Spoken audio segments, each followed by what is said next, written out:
presidential election. Oh, yeah, okay.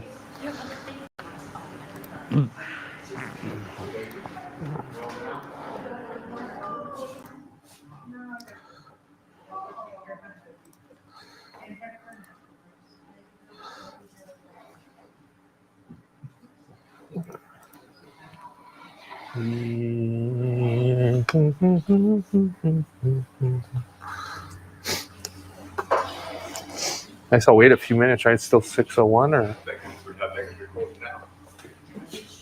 No. Are you online yet? No, they're not online yet. No. What if I get an announcement? Okay. You are? Oh, it's only 6:01. I didn't know we were I was just testing the audio on there. Is she online? Are you online? Yeah, we are.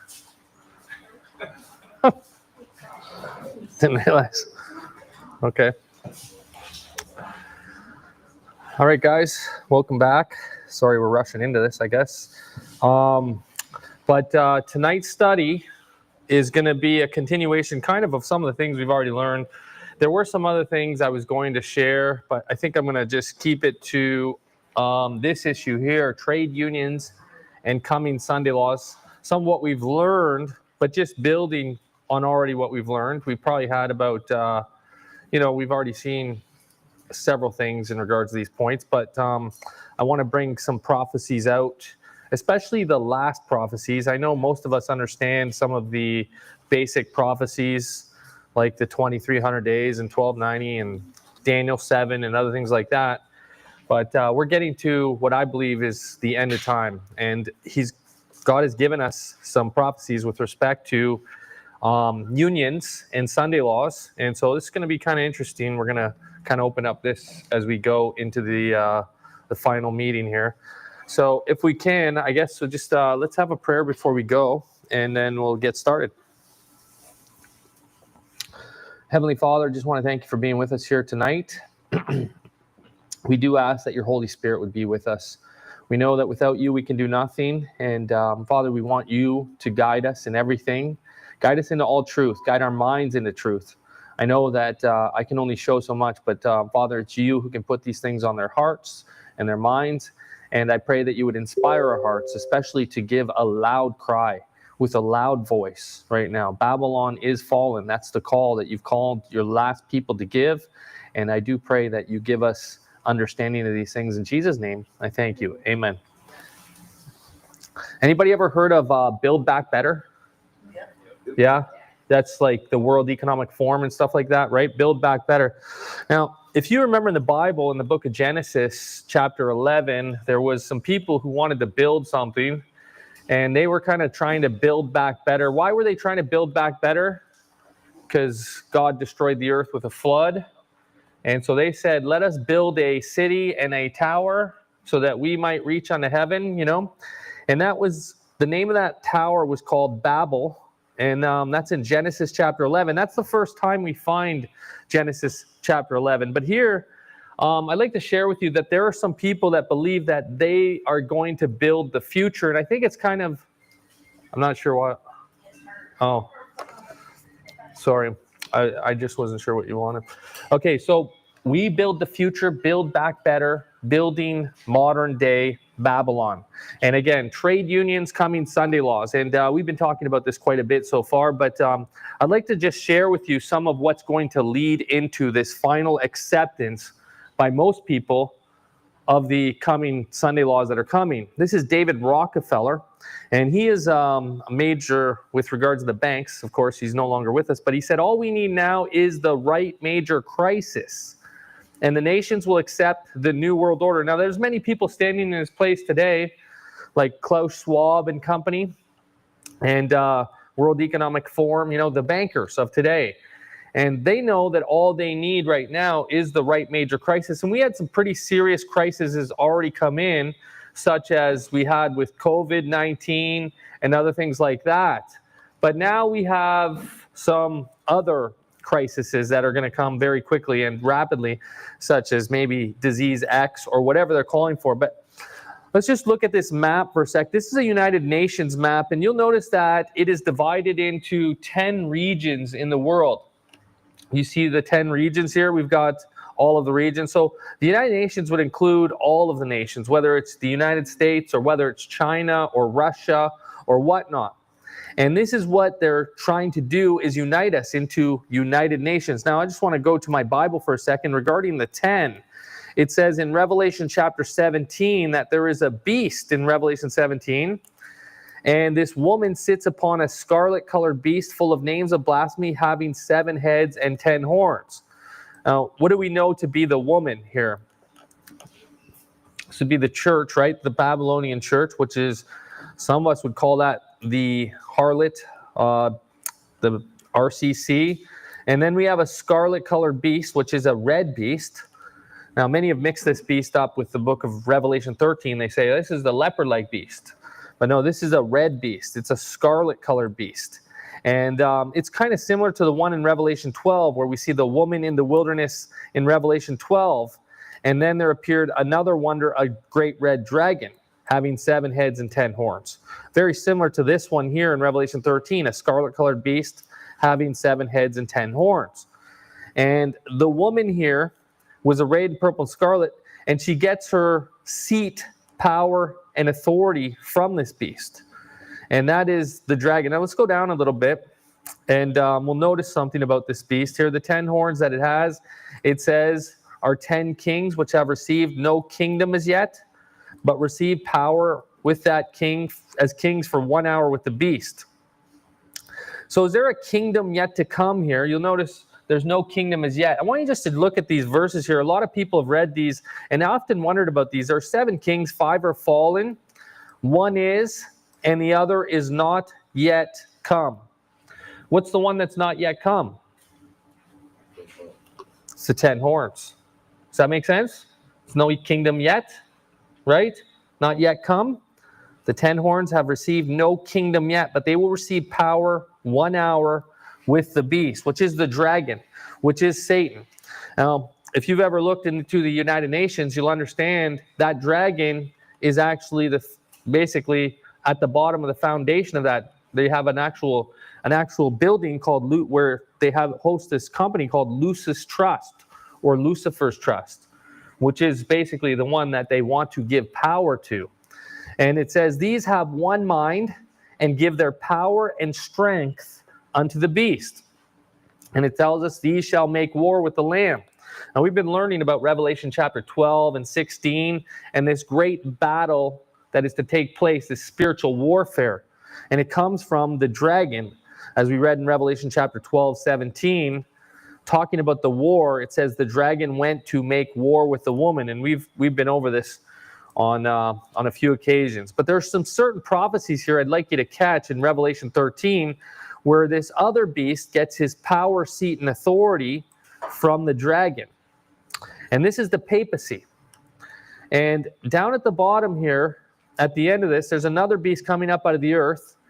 And it says, he causes all, both small and great, rich and poor, free and bond, to receive a mark in their right hand or in their foreheads, that no man might buy or sell save he that had the mark, or the name of the beast, or the number of his name. And so there's going to be some serious laws coming to pass here very shortly that have to do with financial issues that we're going to have. We're not going to be able to buy or sell. Now, in regard to the United Nations has mapped out the United States. Their government has a map here. And you'll notice that in this map, we have, this is called the UN Convention on Biological Diversity and Wildlands Project. And it says that it is a vital step in attaining sustainable development. Now, has anybody ever heard of Agenda 2030? Yeah, it's also called the Sustainable Development Agenda. And in this agenda, basically they give away what they want to do to the United States. You can see that it's all red and yellow. And it tells you down here at the left that the red zones are going to be core reserves and corridors where they have little to no human use. So what they want to do is move people out of these areas where all the lakes and the rivers and all the pretty stuff is, right? That's going to be off limits to humans. And so this is the United Nations agenda. They want to move us out of the country and into the cities. In the yellow zones, they're highly regulated use, meaning, you probably won't be able to run any kind of boats or snowmobiles or anything like that that's, powered by gasoline and two strokes or whatever stuff that they want to do. And then, of course, you probably won't be able to cut down a tree or use your lawnmower unless you got a permit or something like that. And very likely that these laws are all coming to pass, and they're going to throw you in jail probably for not following these laws. They'll have many reasons to throw us in jail here soon. But this is what America is about to turn into. Has anybody ever heard of 15-minute cities? Yes. Yeah, 15-minute cities. So they want to move us into 15-minute cities. And I'll share a little bit as we continue here in regard to that. But this is from Ellen White. She said, letter 26, 1903, over 120 years ago. She said, the work of the people of God is to prepare for the events of the future. Should we prepare for anything in the future? Or no? Yeah. She said, events will soon come upon them with blinding force. In the world, gigantic monopolies will be formed. Men will bind themselves together in unions that will wrap them in the folds of the enemy. A few men will combine to grasp all the means to be obtained in certain lines of business. Trade unions will be formed, and those who refuse to join these unions will be marked men. Trade unions. Now, this doesn't seem like much, but I'm going to share with you how it's all coming to pass here today. Some of you might know Donald Trump's new pro-union labor secretary. And when we think about labor and labor secretary, what commandment in the Bible again talks about labor? The fourth commandment, right? Labor 6 days and rest the seventh day. Donald Trump now has a pro-union labor secretary, so she's into unions. And did we not say that people who refuse to join the unions will be marked men? We have prophecy here. And these prophecies are important for us to truly understand with respect to what is coming to pass here. Now, that's the labor secretary. Of course, some of you may not remember, but Project 2025, we know Kevin Roberts. I should say Kevin Roberts. Sorry about that. Project 2025, who is the Mother Church? And we know that Mother Church doesn't think in terms of days and months and presidential election cycles. She doesn't even think in terms of decades. She thinks in terms of centuries and millennia. As many of you know, he's talking about the Catholic Church, Mother Church. And remember in Revelation chapter 17 here, when we talk about the Mother Church, on her forehead was a name written, Mystery Babylon the Great, the mother of harlots, Mother Church. And she had many daughters. And she's also the mother of abominations of the earth. So when he's talking about this, he's talking about the church. But of course, Kevin Roberts is in charge of the Heritage Foundation, which we've talked about already in the previous presentations. But furthermore, he's going to be in charge of many that are in this Project 2025 regarding labor laws. And of course, one of the persons who wrote one of the sections in regard to labor laws was going to be Jonathan Berry. And we talked about this yesterday a little bit. I'll just replay this before we get into this. On day one, taken to the new Secretary of Labor, something I really encourage. I don't see a big, it's harder to see a big federal role for this. I think this is more a question of state and local law, is reinvigorating where possible Sabbath rest laws. To be very specific, like it used to be, this was basically the norm as best I've looked at. Okay, let's keep going here. We've been over that already. I want to continue on, but he's in charge of the Labor Department in the United States government, right? So we've got pro-union labor. And then, of course, we talked about the Pope yesterday in Rerum Novarum. That was the day before yesterday, I think. Pope Leo XIII's 1891 encyclical, Rerum Novarum, in which the Pope had condemned both socialism and capitalism, laissez-faire capitalism, said the church doctrine compelled the church to support both a living wage, sufficient to support a family, and workers' rights to form and join unions. Okay, so when he talks about a wage, what is he talking about? Well, has anybody ever heard of universal basic income? UBI, sometimes it's short for. Basically, it means that everybody's going to get a certain amount of money. It doesn't matter what you do or what your labor job is, and we're all going to get this money through what is called a digital economy. We're going to have soon a digital economy. We'll connect this all together here shortly, but unions are going to have power. Now that's Pope Leo XIII, and remember his 1891 encyclical, Rerum Novarum, supported unions.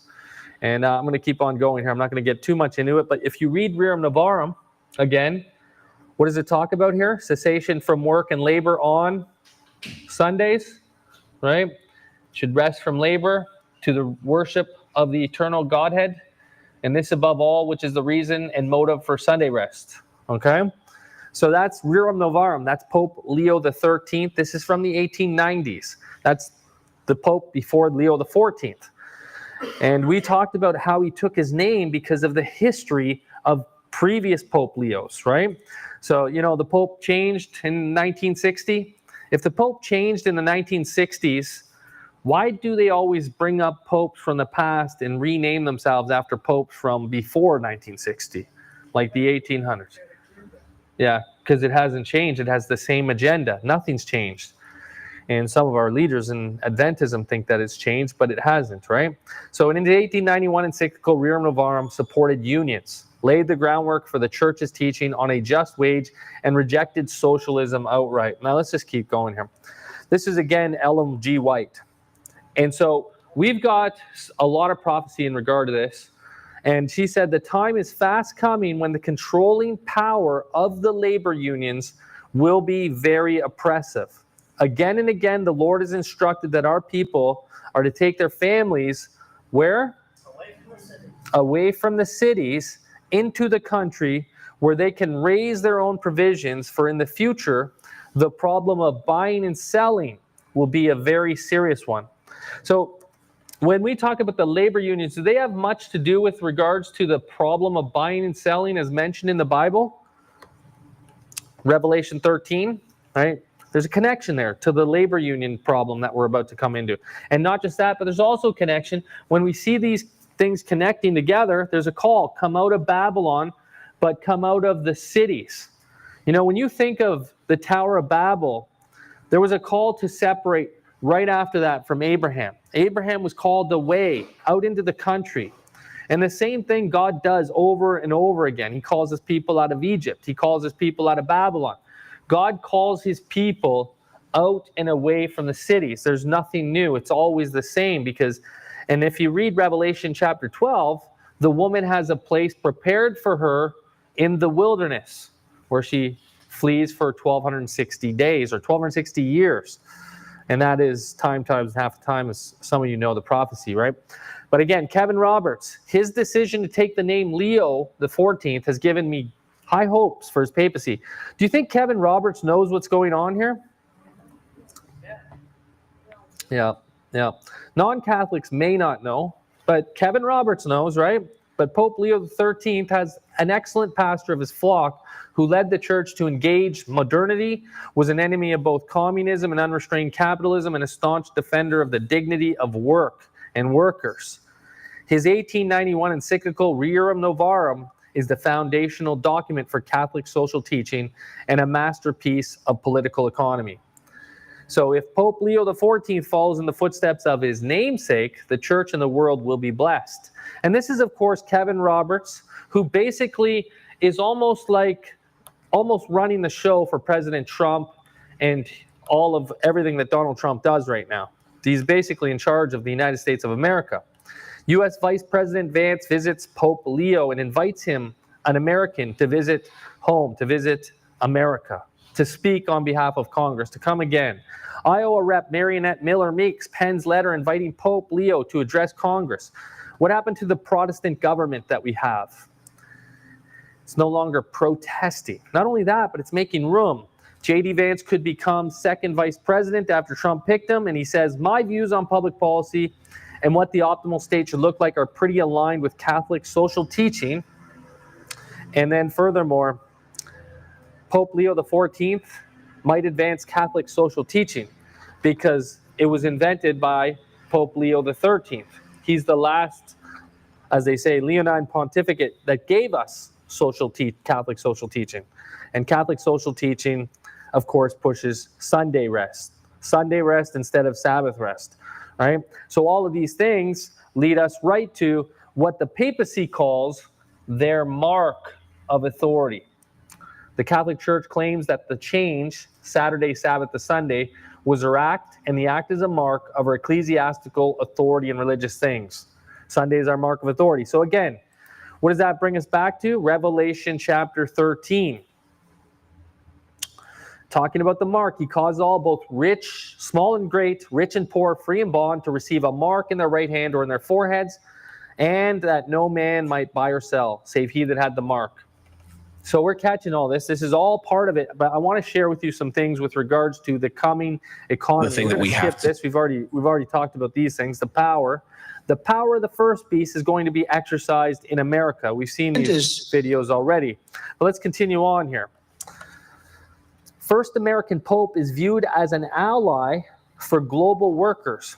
His chosen name, based on Pope Leo XIII, reflects his embrace of the ministry of mutual aid and leads many to think he will champion issues of economic justice and an embrace of workers and unions, just like Pope Leo XIII did during his papacy. So economic justice, what is economic justice? When we think of economic justice, we have to think of laws, right? Justice. There's got to be some kind of laws here, such as maybe, you know what, you can't buy or sell unless you do what we say you do. Economic justice. We're going to make sure what's right. And of course, the World Economic Forum is working together with the Pope. Here's the Pope's prescription for resetting the global economy in response to COVID-19. The Pope's prescription. Does anybody want to hear what the Pope's prescription is for resetting the economy? Has anybody ever heard of the Great Reset? Yeah. And no man might buy or sell, right? We don't want that economy if we know anything about it. But of course, he's working together with the World Economic Forum, Klaus Schwab and Company, as some of you might know. And what does Klaus Schwab and Company want? What does the World Economic Forum want? What kind of reset are we going to get here? What are they pushing towards? A digital currency should be adopted as the world's leading reserve currency. Digital. Why Leo, new Pope, shows support for workers and labor unions. Let's just look at this a little bit. To bridge the chasm, Leo XIII in 1891 used the platform of the papacy to offer a spirited defense of union organizing and the rights of workers in his seminal encyclical, Rerum Novarum. So we've got the unions. It all comes from Rerum Novarum. It's why Leo chose his name. That's what we're told. And it has something else that comes with it. Pope Leo's name carries a warning about the rise of AI, artificial intelligence. There's a connection here with regards to artificial intelligence. I'm going to share with you all, if you can all bear it. But anyways, here's what he says. He says, the name is the potential path forward. Leo XIII, during his papacy, laid out a vision for protecting workers against tech-induced consolidation, including minimum wage laws and trade unions. And then at the heart of Leo XIV's new name choice is Leo XIII's formal letter, Rerum Novarum, which he wrote in 1891. At the time, the Industrial Revolution was upending society. Now, has anybody ever heard of Klaus Schwab talking? And you ever heard what he talks about a lot? There's something he talks about a lot. It's called an industrial revolution. It's called the Fourth Industrial Revolution. And he mentions this over and over and over again. And during the Third Industrial Revolution, we had Pope Leo XIII. Now, in the Fourth Industrial Revolution, we have Pope Leo XIV. And the Industrial Revolution has a lot to do with AI, with the computer systems that are coming in and everything like that. The new move, there's going to be an industrial revolution. Basically, we're going to have robots everywhere. We're going to have everything, no jobs. People are not going to be needed anymore. We're not going to need people. So what do they plan to do in regard to this? See, this is a book that he wrote. And what's it called? The Fourth Industrial Revolution by Klaus Schwab, the leader of the World Economic Forum, founder and executive chairman of the World Economic Forum. And he says the Fourth Industrial Revolution will affect the very essence of our human experience. And so, again, let me bring you back here. Rerum Novarum came at the time of the Third Industrial Revolution, and here we have the new Pope Leo, the 14th, at the time of the Fourth Industrial Revolution. And this Fourth Industrial Revolution, he chose his name because it has a lot to do with what we're moving into regarding labor laws. Let's just listen here to Klaus Schwab for a second. The future is built by us, by a powerful community as you here in this room. We have the means to improve the states of the world. But two conditions are necessary. The first one is that we act all as stakeholders of larger communities, that we serve not our only self-interests, but we serve the community. That's what we call stakeholder responsibility. The future is built by us. Yeah, the future is built by us. And you know, there was someone actually standing out of his kingdom and looking at his kingdom and said something very similar. Look at this great kingdom which I have built. Is the future built by us? The future is built by God, and we got to learn to come and adjust to what God would have us to do. But these people believe that they are the builders of the future. Very similar to ancient Babylon, so we have a modern day Babylon. This Vatican task force here, it says, forces millions about hunger problems and the pandemic. But if you go down here, I don't know if we can read that or not. Let's see if we can read that. But the Pope talks about it, and he says he asked us to prepare the future. We build the future. For some reason, it's kind of missing the bottom of it. I don't know why. But anyways, the Pope says very, very same words as Klaus Schwab. Basically, we build the future. Now let's just listen to this video here with regards to Rerum Novarum and Pope Leo the 13th. Let's listen to what he has to say. Ho pensato di prendere il nome. I chose to take my name, Pope Leo the 14th. Diverse There are le different ragioni, reasons or però this, but principalmente mainly Papa because Leone XIII, Pope Leo the infatti, 13th, con la storica in his historic encyclical Rerum Rerum Novarum, Novarum, affrontò addressed the la social questione question sociale nel in the contesto context della of prima the grande first rivoluzione great industriale. industrial revolution. E oggi And la today the Chiesa Church offre a offers to tutti everyone il suo the patrimonio treasury of di social dottrina teaching sociale per in response rispondere a un'altra to rivoluzione another industrial industriale revolution e agli and to the sviluppi developments dell'intelligenza in the field of artificiale artificial che intelligence comportano that nuove pose new sfide per la challenges difesa della dignità for the umana, defense of human della dignity, giustizia e del lavoro. justice, and labor. Pope Leo XIII, advocate for the working class. In an era of industrial transformation, when the plight of the working class cried out for justice, a voice of compassion rose from the Vatican. Pope Leo XIII, advocate for the working class, was a pontiff who championed the dignity of labor and the rights of the oppressed, weaving the teachings of the Church into the fabric of modern society. Born Vincenzo Gioacchino Pecci in 1810 in Carpineto Romano, his early life was marked by a sharp intellect and a deep sense of empathy. In Rerum Novarum, Pope Leo XIII emphasized the importance of Sabbath observance and the need to step back from daily work on Sundays and certain festivals. The trades unions will be one of the agencies that will bring upon this earth a time of trouble, such as has not been since the world began.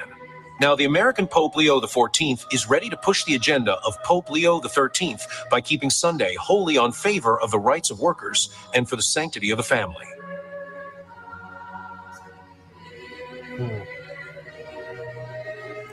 Let's keep going here. And there's just some things that are going to get real interesting here, because it's basically, as you can see, every detail of prophecy is being fulfilled right now. Some of you might have known, but EU countries set to roll out digital ID wallets in 2026. This is all coming, but it's not just coming in 2026. Some of you might know what happened over the last week. In the last week, over in Europe, in Great Britain, there's a prime minister there, and I'm just going to share with you that he made a deal called the Technology Prosperity Deal with Donald Trump here. This is the Prime Minister of Great Britain. Let's just listen for a second. You can almost hear it. If the deal's no good, I'm blaming you, Scott. It's a great honor.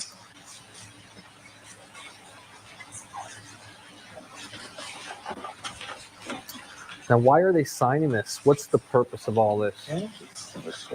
They're putting billions of dollars. Now, some of you remember $5 billion was given to Larry Ellis. This is a $42 billion deal, okay? And this is to do something to all the people, everyone. Okay, hold I'm going to share with you a little bit as to what it has to do with.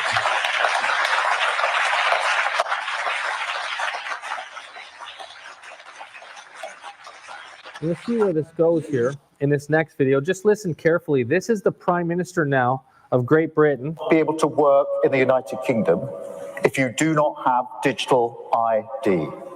It's as simple as that.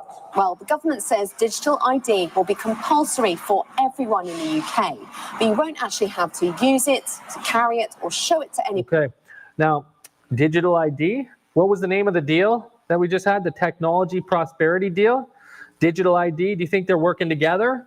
Be able to work. ID will be compulsory for everyone in the UK, but you won't actually have to use it, to carry it, or show it to anyone unless you're applying for a job. The ID will be held on your phone, like the NHS app or a bank card, and it'll include your name, date of birth, nationality or residency status, and a photo, and possibly your address as well. By the end of 2029, you'll have to show it to your employer to prove you have the right to work in the UK, or they could be prosecuted. The government says it'll also make life easier when applying for services like driving licenses, childcare, or benefits. All European countries have ID cards. Some of them, like Estonia, have digital ones too.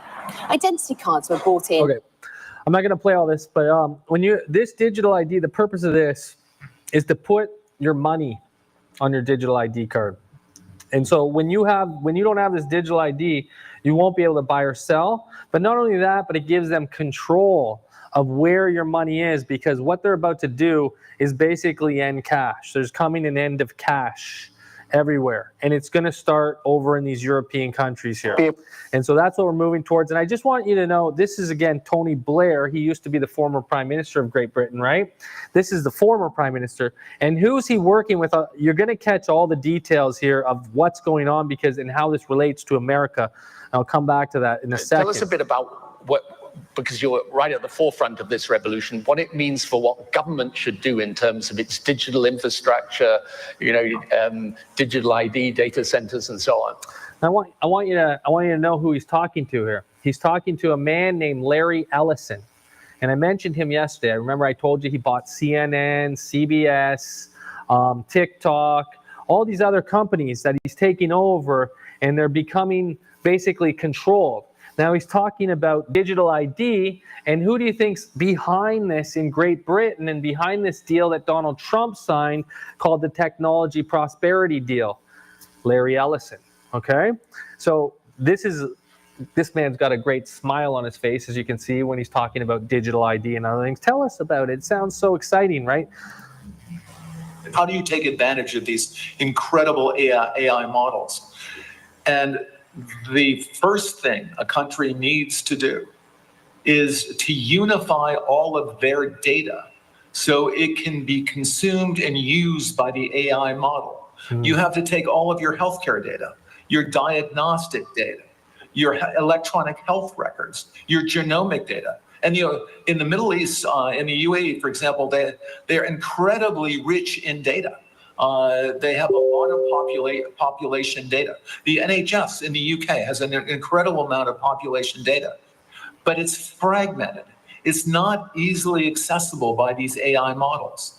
We have to take all of this data we have in our country and move it into a single, if you will, unified data platform. So we provide context. When we want to ask a question, we've provided that AI model with all. And so I'm not going to play this whole video. I got a couple more on him just in a second, but some of you might know what happened recently with regards to Stargate AI project could help create cancer mRNA. I hate to say the word, but it's the things you put in your arms. Oracle CEO Larry Ellison says, okay? So Oracle, does anybody know what an oracle is? What is it? No, nobody knows? It's a medium. It's a medium, like a witch. Okay? Oracle is the name of the company. It means witch.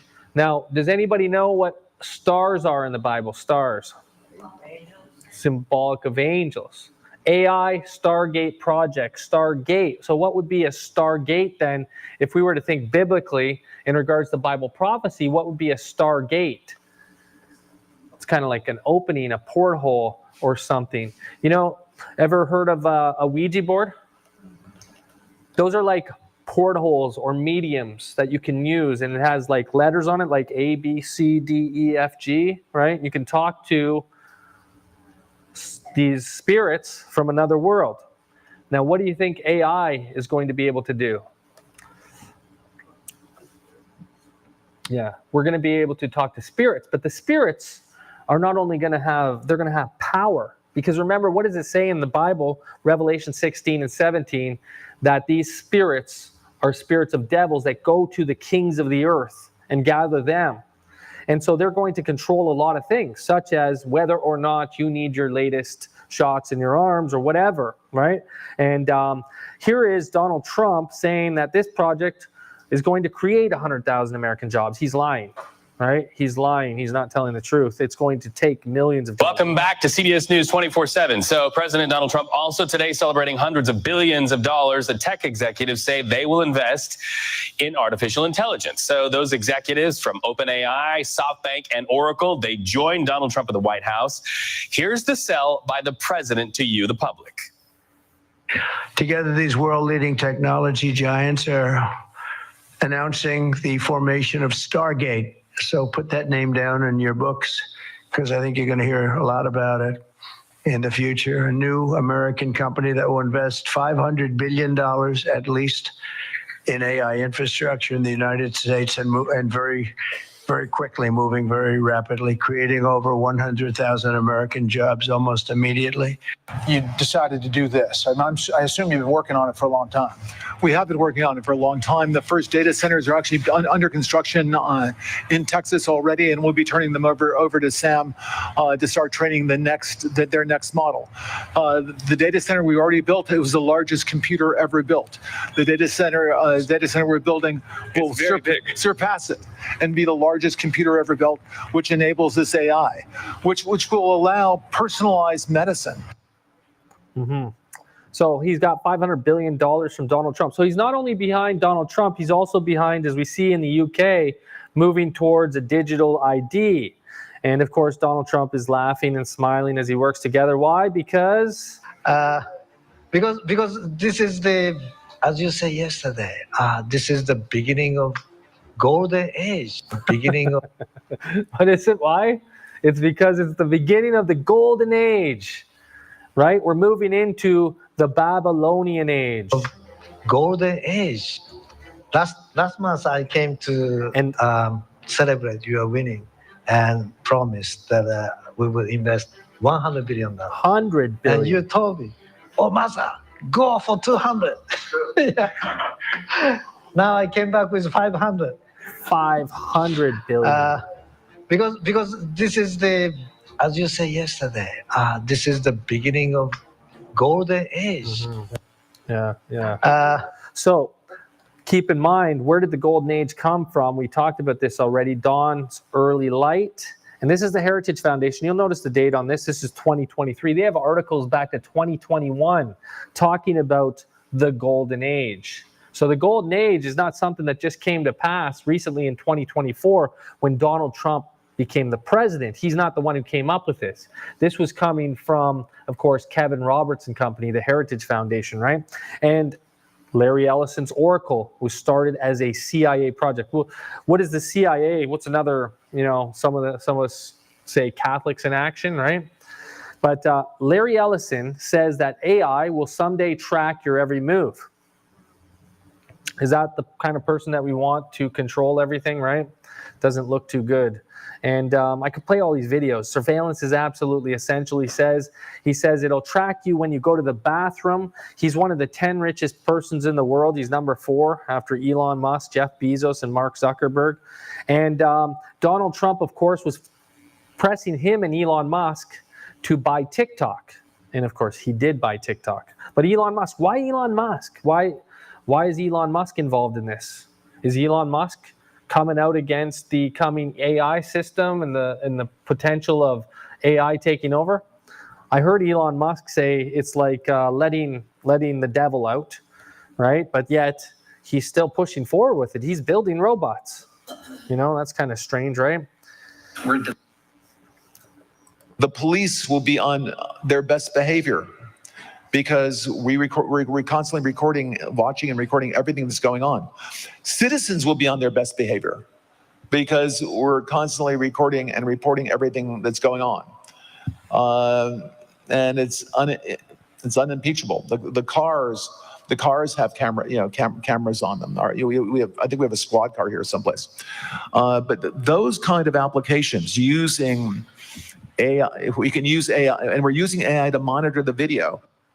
So when Donald Trump gives them $500 billion, what's the purpose of all this? Is Donald Trump all for freedom?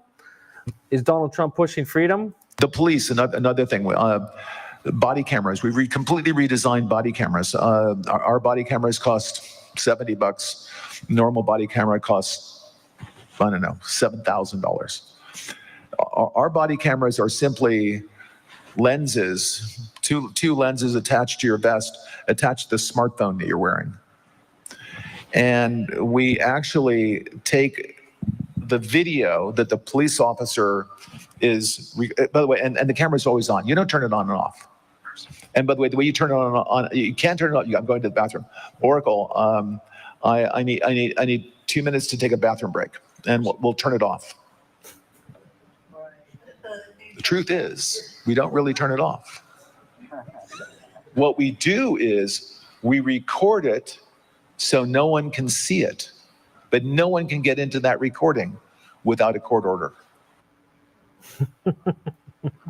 Interesting. Everything is recorded, right? The police. This is the coming surveillance system. And Tucker talked a little bit about this. And I'm going to connect this to Bible prophecy here as we go here. But this is I think it's very hard for people who've grown up and enjoyed Western liberty and human liberty to imagine literally that we're going into a system where literally our homes, our cars, our communities become digital concentration camps. Mm-hmm. So is it just the World Health Organization working on this? Is it just the World Economic Forum working on this? Or is it the United Nations just working on this, or Great Britain? Or is this happening in the United States?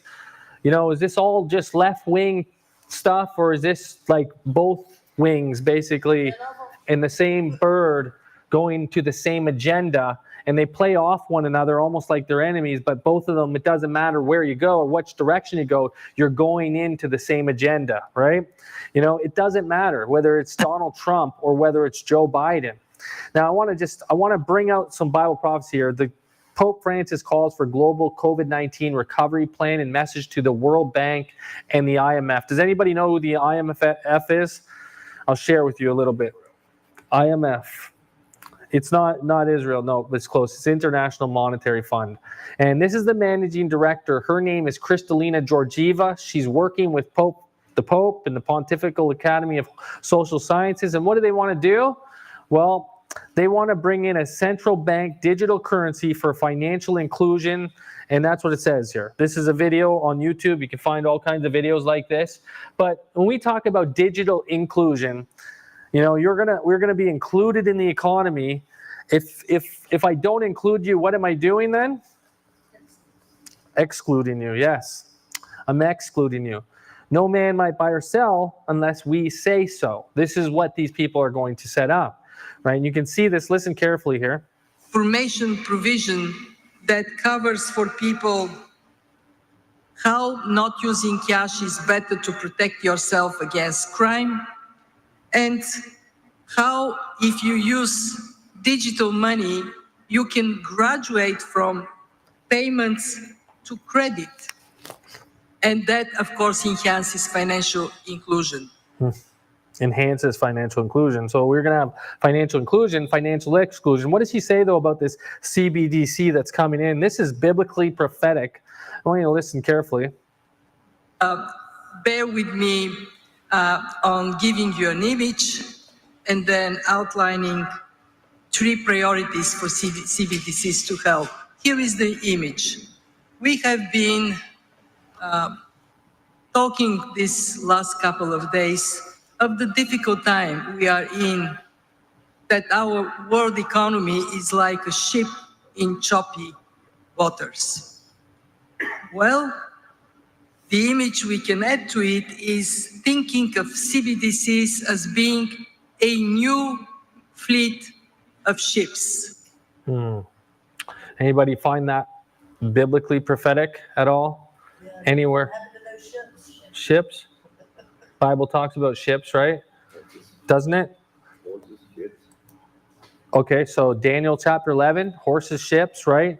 Daniel 11, when we read that one, we can see this is talking about the king of the north here, and it says that he's coming with chariots, with horsemen, and with many ships. So the economy is like a fleet, a ship right now, but it's going to be like many ships. Now, furthermore, when we think of ships, ships are used economically. And you can see in verse 43, he shall have power over the treasures of gold and of silver, right? Daniel 11:43. This is just before the time of trouble, this king of the north. Now, when I think of the king of the north, I definitely think of Babylon. In Revelation chapter 18, it talks about ships right here. And it talks about all these things like these merchandise of gold, silver, precious stones, pearls, and all that other stuff here in Revelation 18. And then it says down here in verse 15, the merchants of these things were made rich by her, and they will stand afar off for the fear of her torment, weeping and wailing, and saying, alas, alas, the great city that was clothed in fine linen. You know, you built back better, you look like you built back better, but what happens? In 1 hour, so great riches has come to nothing. And every ship master and all the company in ships and sailors and as many as trade by sea stood afar off. Now, what does it mean to trade by sea? What are some words that we talk about when we talk about trade? It's economy. And there's going to be a new economic system, but as the economic system falls, they're going to try to implement what is a digital economy. But there's going to be certain people that are excluded from this digital economy. And when this happens, most of the businesses are going to go down. Has anybody seen what's been happening with regards to Donald Trump? And he's trying to, what do you call it? Tariffs, right? The tariffs that he's been doing to everybody and stuff like that. Well, when you tariff another country, what happens to the businesses that are involved in those tariffs? What's going to happen to their businesses? They're not going to be able to trade. They're not going to be able to buy or sell. They're not going to be able to afford it. It's going to destroy their companies. And so businesses are falling one by one. And so very similarly, when they try to implement the CBDC, it's the same thing. They judge who buys and who sells so that they will destroy the markets.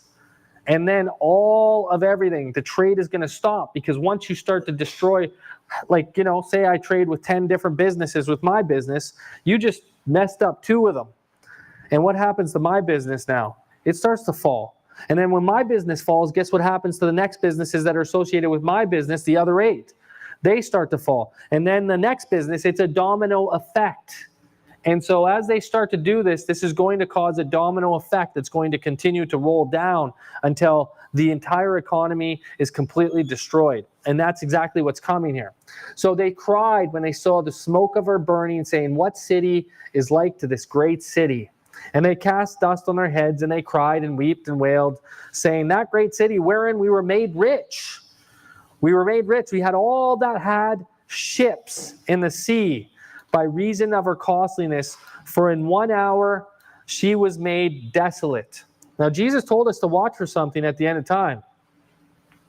And I mentioned this earlier in some of my previous presentations. We are to watch and understand what is called the abomination of desolation. And in 1 hour, she is made desolate. And look at what we have here. We have prophecy fulfilling. Me, on giving you a difficult time we are in. But we'll keep going here. I'm gonna move on. Pope to World Forum, eradicate hunger. What do they want to bring in? A digital economy for the common good of all. And they call it a fleet of ships. This new economy is likened unto a fleet of ships. It's fulfillment of Bible prophecy. And of course, all kinds of things are being brought in. These 15-minute cities. They want car-free Sundays to reduce global demand for oil and other things like that. 8 cities testing people's first lifestyles, car-free Sundays. These different cities are all testing this. Welcome to 2030. I own nothing, have no privacy, and life has never been better. Anybody ever heard that before? right? This is what they're moving towards. You own nothing. They own everything. I don't own a car. I don't own a house. I don't own appliances. I don't own clothes. This is what they're going to move people into, and they're all going to give them a universal basic income in these cities. And when you don't go along with their future for your health care and other things like that, and you don't want to get the latest shots in your arm or whatever it is, you will be unable to have financial stability. So this is what we're moving towards here with regards to these unions and other things like that. Right after FTX's collapse, every major bank in this country announced a new partnership with the New York Fed to establish a new digital currency. Oh, digital currency, the one they can regulate and control. Citigroup, Wells Fargo, MasterCard, HSBC, all working on a 12-week digital dollar pilot. So what does this mean long term? Well, if they have control of your money because it's digital, you can't stash it under your bed. If they don't like what you say, they can turn it off and you're impoverished. In other words, this whole thing is a bigger scam even than it seems, and it was made possible by political sloganeering. And Sam Bankman-Fried, if nothing else, is not stupid, and he knows that well. In other words, if you suspected all of this was a scam, all the moral posturing, all the lectures you get about how they're great and you're bad, this was all a way to blind you to the fact that there was a massive ripoff going on, you might be on the right track. Yeah. Mm-hmm. So we're probably not catching a lot of these things, but it seems like Tucker Carlson is. Seems like other people are, right? They're understanding what's coming. Universal basic income. It's all coming right under our noses. And here we are. We need to be giving a loud cry. Come out over my people. 19th century Catholic teachings, 21st century tech. How concerns about AI guided Pope Leo's choice of a name. I went back to that. Pope Leo XIII died in 1903. Leo had Rerum Novarum, and that was the founding document of modern Catholic economics. In our day, Leo XIV said, the church offers to everyone treasury of her social teaching in response to another industrial revolution and the developments in the field of artificial intelligence that pose new challenges for the defense of human dignity, justice, and labor. And of course, economic justice is what they want. And I want you just to take a look at this. This is the top AI ethics expert. And of course, you would think that, of course, these guys are definitely ethical in regards to how they would do their work, right? The friars who advise Pope Francis, and they also advise the United Nations, and they advise Silicon Valley. So everybody seems to be advised by these people. Do you notice that? It's almost like everybody gets their advice from Rome. And it says, it might seem like an oxymoron, but the Vatican's top brain on the technology most shaping our world hails from a medieval order. Hails from a medieval order. What are the medieval orders that it comes from? Well, anybody ever heard of, some of these? Some of you have heard of what the Jesuits did during the Dark Ages. That's some of the order that it comes from. It says Microsoft reached out to Benatti several years ago for his thoughts on technology. And down below it says it is a problem, not of using AI, but it is a problem of governance, the friar said. And here's where ethics come in. Finding the right level of the use inside a social context. So who's going to control all this? Who's going to control all this? And of course, Pope Leo XIV is the first Augustinian pontiff. Again, the Franciscans, the Augustinians, mendicant religious orders of the Catholic Church, founded in the 1200s. And what were they behind? Well, tells us right here, the Inquisition, inquisitors. And what better thing for an inquisitor to have than all of the data of anything you've ever done, said, or do, recording every move that you make? That's what the inquisitors want, the inquisitors need. So they can know, hey, are you going along with our Augustine orders? What is an Augustine? According to the Augustine vocations of North America, Augustines are members of the Order of St. Augustine. The order was born in March 1244. Pope Innocent IV, under various groups of hermits in service to the Universal Church, as a community of mendicant friars. Now, what does the great controversy say about these friars? Let's read this. It says, another evil against which the reformer waged long and resolute battle. Now, this is John Wycliffe. Was the institution of the orders of mendicant friars. You know what? The great controversy told us all about these people who are going to control the AI system and be in charge of it all. These friars swarmed in England. What about today? What about what we looked at in Great Britain right now?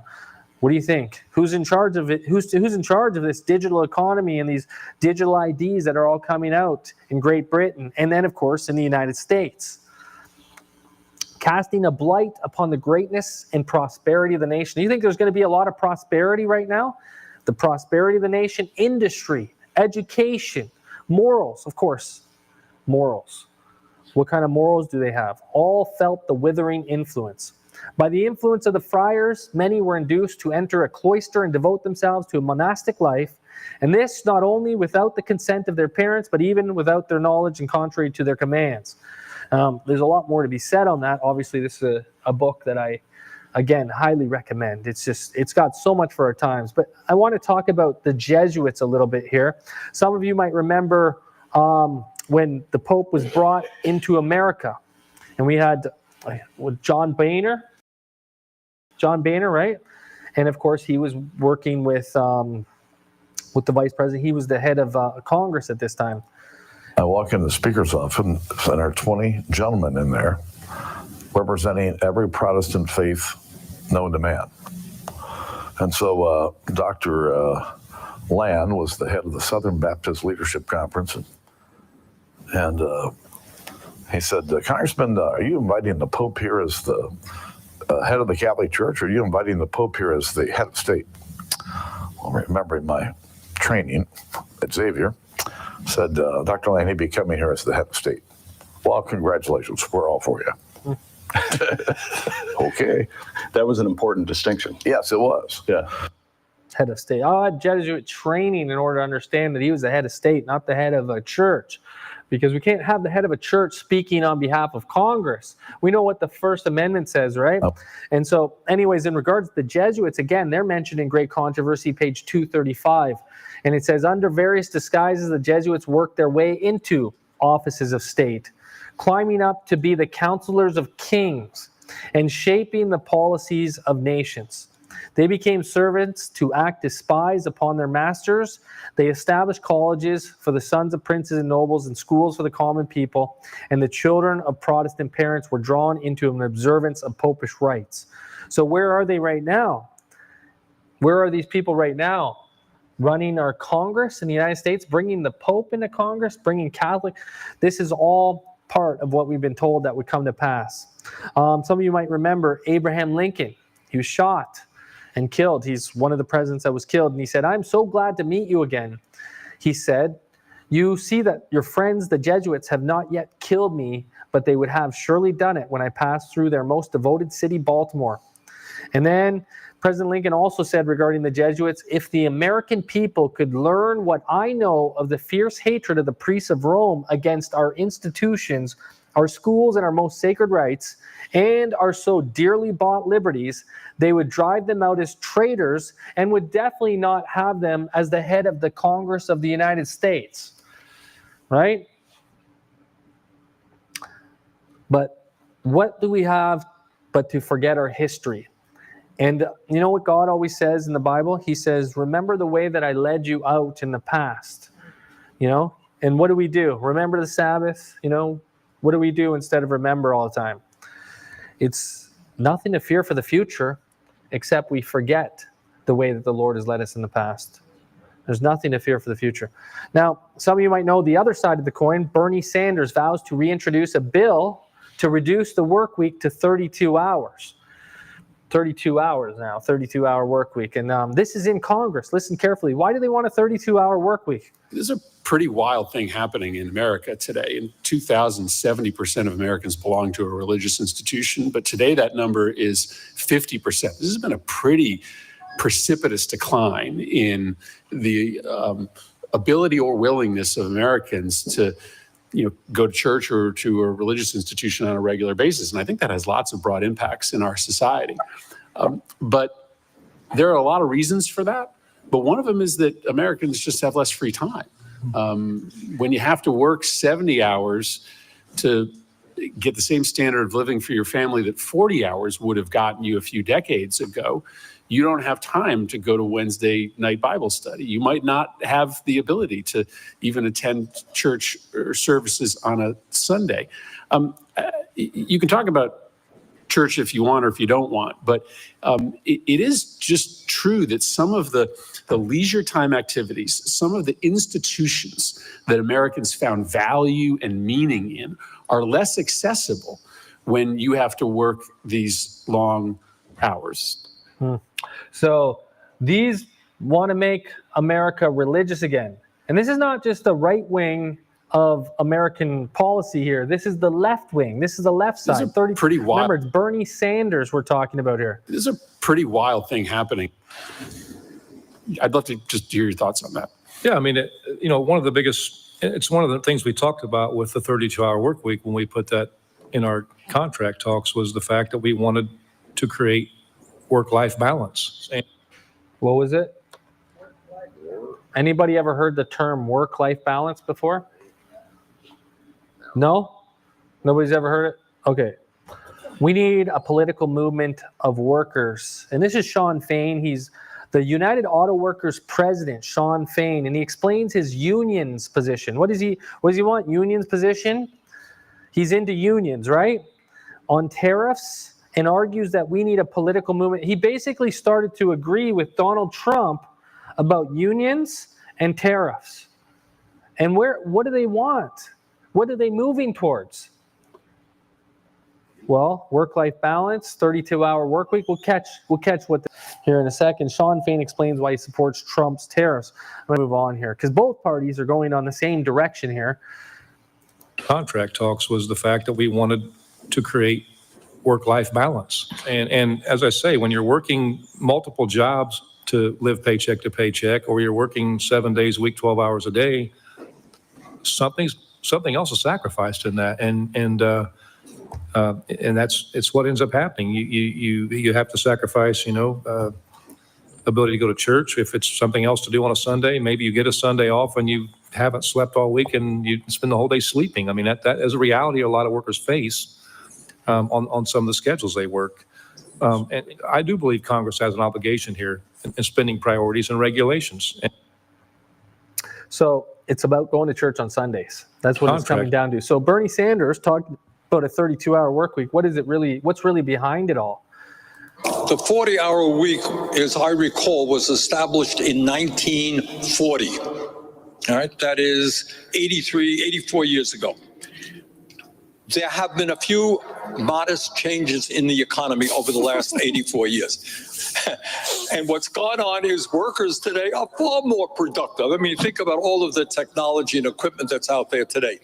So the question that we're going to be asking tomorrow is who benefits from all of the changes that have taken place in the economy, the new technology, and by the way, the artificial intelligence and robotics that's sitting around the corner that it's going to transform the entire economy. So what we are saying is with all of this new technology and increase in worker productivity, workers should benefit from these changes, not just large corporations and the stockholders. Yeah. And I know I'm showing a lot of you guys this stuff just so you guys can catch what this really is. And, Bernie Sanders doesn't come out and say Sunday. We need to do it for Sunday. Obviously, he's not a very Christian. He says he's a Catholic or things like that. But the reality is, as you can see here, why are these United Auto Workers striking? It says they push for a 32-hour work week in negotiations for what they view as a better work-life balance. That's Newsweek magazine. This is EU bishops call for nations to protect work-free Sunday. What's the purpose of this? Well, it says this increases stress on workers and it affects their work-life balance. So it says they need a day of rest. According to the network, which includes more than 100 national Sunday alliances, trade unions, employers' organizations, civil society associations, churches, and religious communities in the European Union, a full day of rest per week is indispensable to recover. So this is a worldwide issue. This is left wing. This is right wing. This is everybody in the world gathering behind this, what is called Sunday laws in this world right now. It's all part of, as you say, work-life balance. National Catholic Register says advice for attaining peacefulness in daily routines and within our souls, keeping Sunday holy.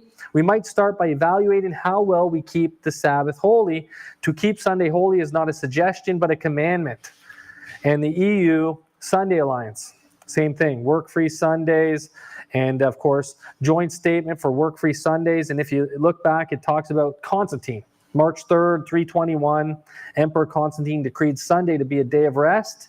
And down here, it says it's all for a healthy work-life balance. Same thing they're all working for with regards to the 32-hour week. This is all in our Congress right now. So the trade unions, again, Country Living, page 10, Ellen White, she says, will be one of the agencies that will bring upon this earth a time of trouble such as has not been since the world began. Coming very, very soon, very, very rapidly. Very rapidly. Some of you might have known the railroad strike that almost destroyed the economy. I think it was last year. And if they would have shut down the trains, it would have destroyed everything, right? Because your businesses can't operate unless they're getting what they need to continue to produce. And it says, what was driving this strike? Work-life balance, not wages, is driving potentially massive railroad strikes. Their union and major freight carriers aren't resolved. So it's not about wages, guys. It's about work-life balance. And what is work-life balance about? It's about a day. It's about a day. Anyway, local unions would still have to negotiate some of the final details of the labor agreements. And remember, they barely got back to work. But anyways, that's all. It's all there. Work-life balance, working on Sundays, Bernie Sanders. And of course, Bernie Sanders rallies striking federal workers to give nod to the Pope. Yeah. Senators' inequality is the root of all evil. So what do they want then? Instead of inequality, we're going to have universal basic income where everybody gets an equal wage, right? And that's going to be coming through what we're calling this digital economy that they're moving towards. And so it's all piece by piece, just right in front of us. It's like one crisis, guys, one crisis away. We're like right there. All we need is the right major crisis, and the world will accept this. Okay, so this is what they're going to have to accept it. You have no choice when we have the right major crisis, and they know they're set up. They're ready to go. The banks are already ready for this. It's all in place. World Economic Forum and UN Strategic Partnership Framework, WEF and UN, they're all working together on this. Digital identity. This is the UK. What are you going to need? Digital identity certification for right to work, right to rent, and criminal record checks. What if you don't have a digital identity in the UK right now? You can't even rent a house. You can't even have a home. You're homeless. And what are they going to do with the homeless? Well, I think it might be worse than that.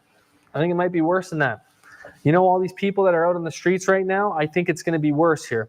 So Elon Musk tells us robots will take your jobs, government will pay your wages. That's what they say. Anybody know who Yuval Noah Harari is? World Economic Forum? Evil man. Yeah, he's basically Klaus Schwab's right-hand man. And he's a homosexual. He has a lot of hatred in his heart. But he says most humans will become economically useless and politically powerless. You're not going to have any right to vote. You're not going to really matter. And if you want to protest, you're really going to be in the way. And the more of you we can get rid of, the better. Because we're beginning to see a new class of humans, and he calls it the useless class. This is who's in charge of the World Economic Forum right now, right?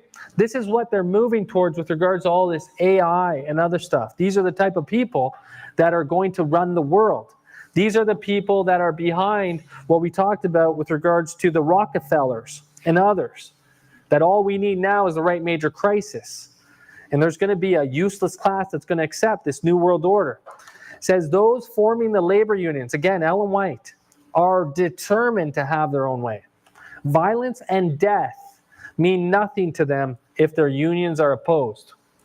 How about the United Nations, the world, the unions that are in Europe, the European Union? You know, are we going to be able to oppose them? Well, I'm going to close up with a couple things here. In regards to Daniel chapter 11, I've been mentioning this quite frequently, and we're talking about the ships and the chariots, the horsemen. Michael is to stand up in the last time. And when does Michael stand up? Daniel 12:1, at the time of trouble. We're about to come into that. And he comes to his end, this last power in Daniel chapter 11, and none will help him. Who's that power in Daniel chapter 11, the last power?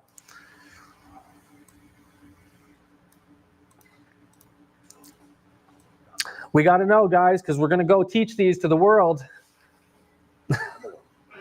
It's Babylon, okay. It's going to be the king of the north coming against him like a whirlwind of chariots, horsemen, and with many ships. And he's going to enter countries, pass over. He's going to enter the glorious land. We need to understand these things with regards to what is the glorious land. What's Edom, Moab, and chief of Ammon? Remember when they went into Israel? They weren't allowed to destroy the Edomites. There was a period of probation. The Edomites, the Moabites, the Ammonites had not filled their cups. There was still time for certain people. The glorious land is a symbol. It's a symbol of his church. You can see this throughout the chapter. And then, of course, he shall have power over the treasures of gold, of silver, and the precious things of Egypt. No man's going to be able to buy or sell.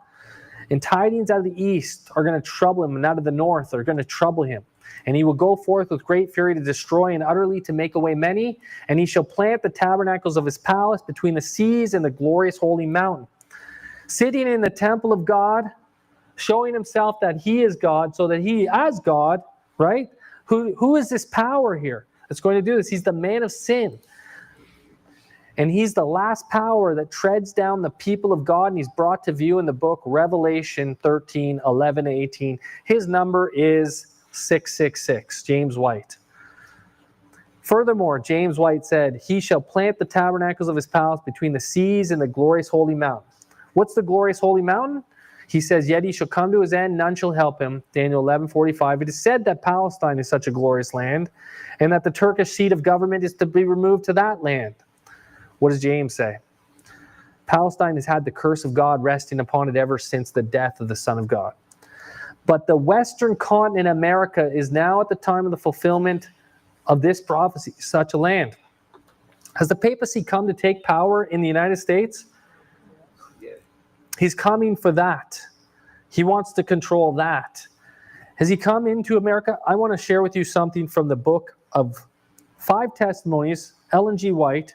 She says, when Protestantism shall stretch her hand across the gulf to grasp the hand of the Roman power, when she shall reach over the abyss to clasp hands with spiritualism, when under the influence of this threefold union, our country shall repudiate every principle of its constitution as a Protestant Republican government, and shall make provision for the propagation of papal falsehoods and delusions, then we may know that the time has come for the marvelous working of Satan, and that the end is near. I've underlined the words the end. I've also underlined the words a sign, because it says, as the approach of the Roman armies was a sign to the disciples of the impending destruction of Jerusalem, so may this apostasy be a sign to us that the limit of God's forbearance is reached, that the measure of our nation's iniquity is full, and that the angel of mercy is about to take her flight, never to return, and the people of God will then be plunged into the scenes of affliction and distress, which prophets have described as Jacob's time of trouble. So this is just before the time of trouble. We see this sign of the end here. Where do we find the sign of the end in the Bible? Matthew 24?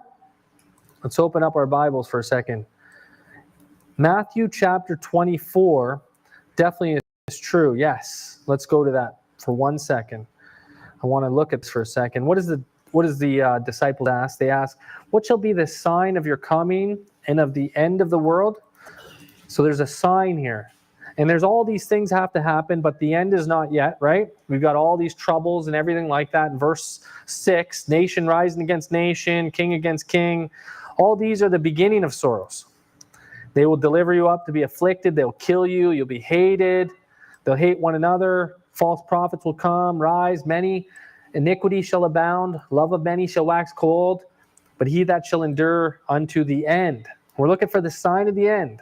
This gospel of the kingdom shall be preached in all the world for a witness to all nations. Then shall the end come. And what's the sign? When you therefore shall see the abomination of desolation spoken by Daniel the prophet stand in the holy place. What did Ellen White see as the sign of the end, guys?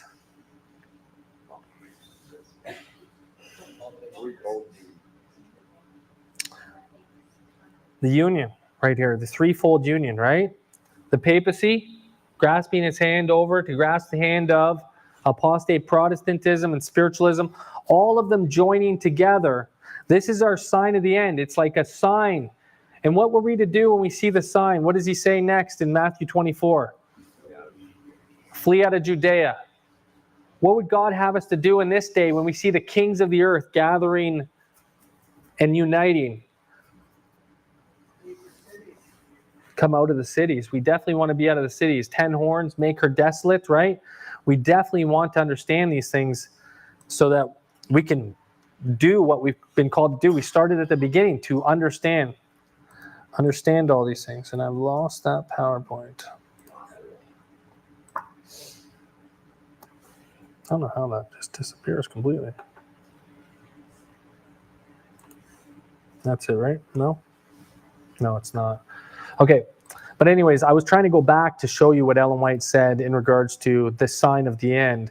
And it's the sign that leads us to the time of trouble. Just briefly, when you look at this here, you see the sign of the end here, right in verse 15. And this sign is spoken by Daniel the prophet. Where does Daniel the prophet speak of this?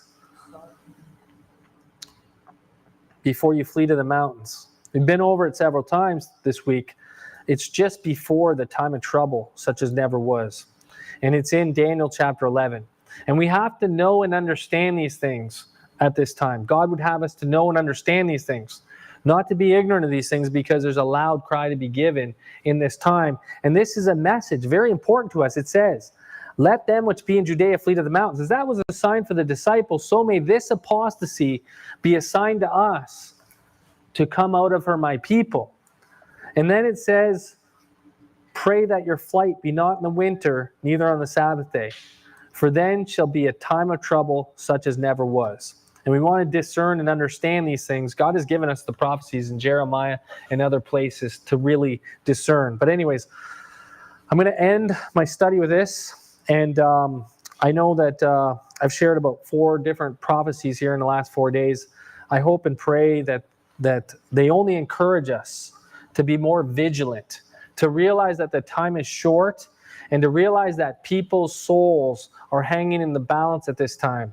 And we need to get these messages out to call people to understand, to come out of her, my people, but also to recognize the glorious message that God has for us. He's given us his word. And I know for most at this time, when you go to share these messages, it's going to be like a fearful message.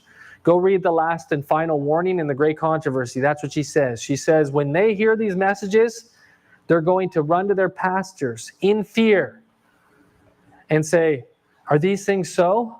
Are these things coming to pass? And their pastors are going to speak smooth things, and some of them are going to fall away, but some people are going to accept the message. And that's what we need to understand, is that because of their fears, they do run. And you know what? We're not giving a message of butterflies and flowers at this time. Time is running out. The door is about to shut. The gates are about to close. People are about to be trapped in the city. That's how close we are. The signs have been before us for a time now. And it's not the same as it was, 50 years ago or 40 years ago or everything. We see everything coming to pass right now before our eyes. And there's not a lot of time left. Give the warning. Show the people. You can tell them Jesus loves them, and sure, that might touch their heart. But they really need to know how much Jesus loves them, to the point where there's a call, come out of her, my people. And we really need to get to that message. And that is love. He's a message of mercy.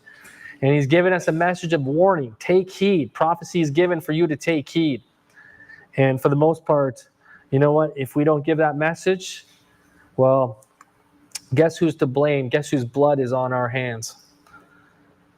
So let's get the messages out. It's a grievous crime to say nothing in a religious emergency. It is a grievous crime. And we don't want to be guilty of crime, especially crime against God.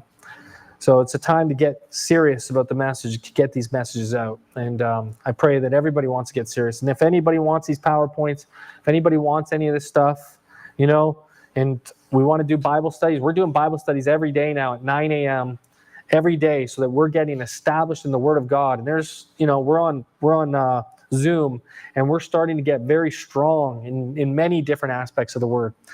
And we're coming up with ideas in regard to reaching many people. So for anybody who wants to join us too, you're welcome to join our meetings every day, 9 a.m.